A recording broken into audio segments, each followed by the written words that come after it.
سامعین ناظرین السلام علیکم، آداب، نمستے۔ آپ کا میزبان ڈاکٹر حسن نواب آپ کی خدمت میں حاضر ہے۔ پٹنگ ایڈیما کے بارے میں معلومات آپ کو فراہم کی جا رہی ہیں، جو کہ دل اور گردے اور جسم کے دوسرے اعضاء کی بیماری کی وجہ سے ہو سکتا ہے۔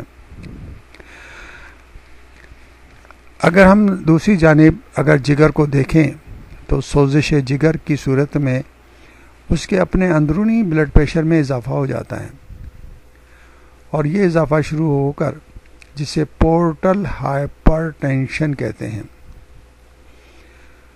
اس عارضے میں پریشر اور البیومن بنانے کی صلاحیت متاثر ہو جاتی ہے۔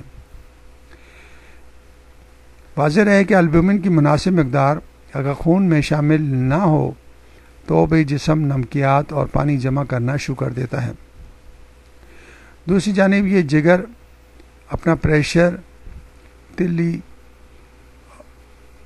کھانے کی نالی اور پیٹ کی رگوں کی طرف موڑ دیتا ہے۔ نتیجتاً پیٹ میں پانی بھر جاتا ہے، جس سے طبی اصطلاح میں اسائٹس کہا جاتا ہے۔